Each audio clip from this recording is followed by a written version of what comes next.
Finally, after 7 long years of drilling, dumping and designing on what seemed to be a wing and a prayer, this aerodynamic airport opened for business on September the 4th, 1994. And in the first month alone, 10,000 people a day came to the airport, and they weren't going anywhere. They just wanted to witness the pie-in-the-sky plan that finally became a reality. We were very anxious to see if it would all work perfectly here. I was so excited when the first flight flew in and everything worked.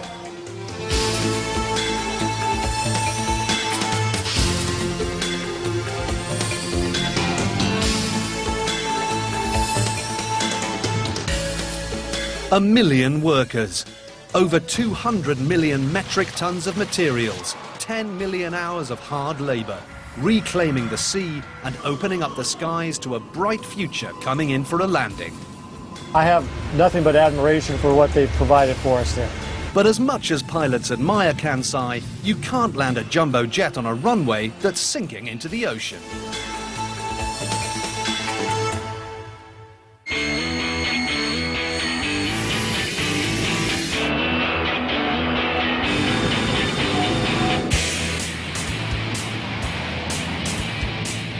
In its first years of operation, Kansai International Airport fulfilled its promise to become a new gateway to Asia, flying high with thousands of travelers impressed by Kansai's audacious engineering. Well, I've been admiring the construction necessity, first to create the island and then to put all of this tremendous construction on it. It's a tremendous logistic challenge, I'm sure. However, when the dust from this massive construction project finally settled, word began to spread that something else did too. So the airport was sinking the islands, dropping into the water. And dropping a little faster than planners had planned. During construction, the sand draining appeared to take care of strengthening the bay's first level of soft soil, helping to accelerate any potential sinking. But it would be the deeper stuff, the soil they couldn't drain, that would soon become a problem. That deeper stuff is called diluvium soil. Because there weren't any published reports about how that type of soil settles on the bottom of the sea, engineers had to try to estimate the degree of settling that would occur. By 1999, on Kansai's 5th birthday, it became apparent that the guesstimating was way off, as the entire island had already sunk over 8 meters, aging the airport 40 years ahead of schedule. The two major questions officials had to be asking themselves, would the sinking stop there? And what does all this business down below mean for the structures up above?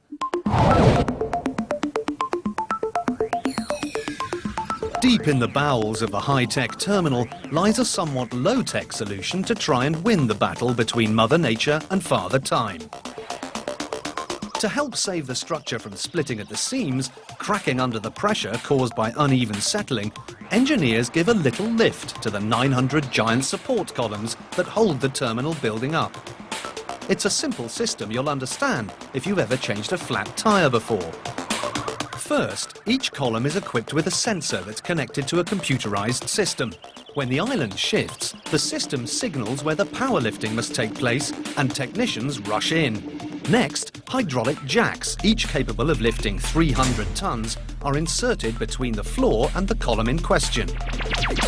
Then, the huge support is lifted and metal plates are added, one at a time, to raise the height of the upper floors back to level once again. It's a delicate game of balance that's a little like sliding a book of matches underneath a wobbly table to keep your sake from spilling. When this jacking up procedure is done, the basement floor remains at the same level, while the first floor moves up. But when you raise the roof on a 2.7 million metric ton building, things in the basement might start to look a little strange. So steps were taken to keep things on the up and up, literally. For example, double walls were installed that hang from the first floor. When the floor is jacked up, the walls follow suit.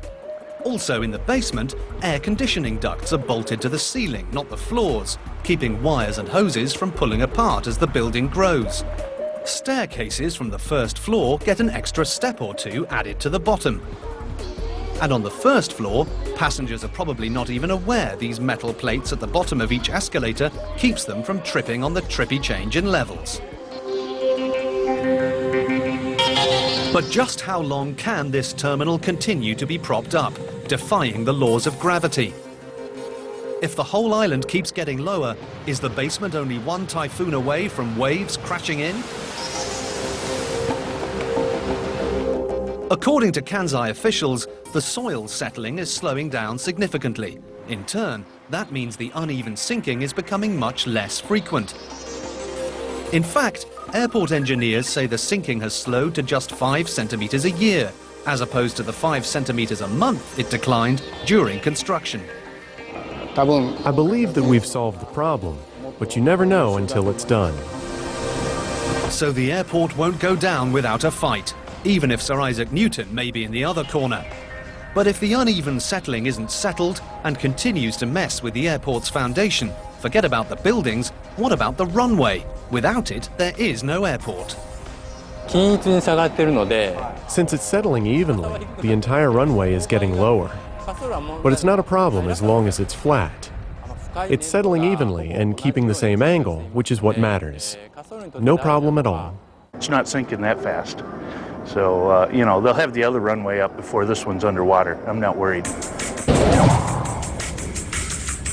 And so the secret's out. The Kansai engineering team is so confident in their triumph over the ocean, they're actually at it again, building a second island with a second runway. But before that fantasy island becomes a reality, how do passengers feel about the possibility of this runway being pulled out from underneath them? We think we're confident in Japanese engineers that they'd have all that covered. We're more concerned about, I think, earthquakes than the island actually sinking. And from what I hear, like all these it's structurally designed to prevent any major damage from earthquakes. And actually, he's right. As if they weren't already on shaky ground, Kansai sits in the middle of that volatile vortex of natural disasters called the Pacific Rim of Fire, home to earthquakes, tidal waves, and some of the worst weather on the planet. We have frequent typhoons and earthquakes in this country. Those factors were taken fully into consideration during the design phase.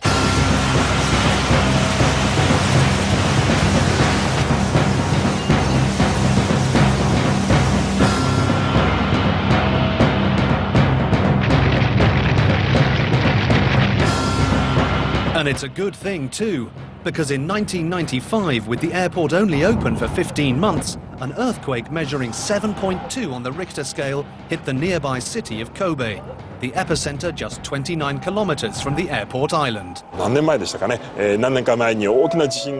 We didn't have any glass damaged by the earthquake.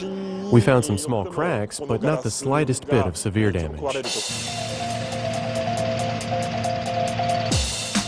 While the city of Kobe was devastated, the advanced structural design of Kansai's terminal building stood strong, perhaps proving to Kansai critics that all those ground preparations and propping up procedures might also be enough to keep the sinking at bay.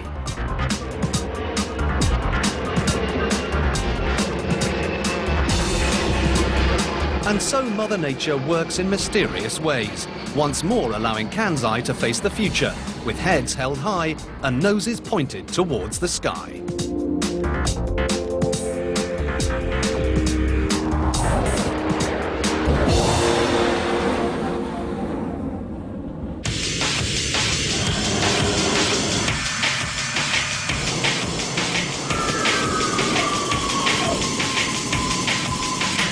The minute your plane puts tires to the tarmac and rolls into the gate at Kansai International Airport, you begin to get an idea of the number of people it takes to keep this airport afloat.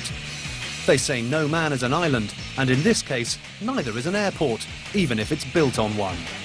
It takes a lot more than a village to keep Kansai running smoothly and safely. Kansai's unique location, smack dab in the middle of the ocean, means this island getaway needs to be totally self-sufficient, with an infrastructure more like a city than an airport.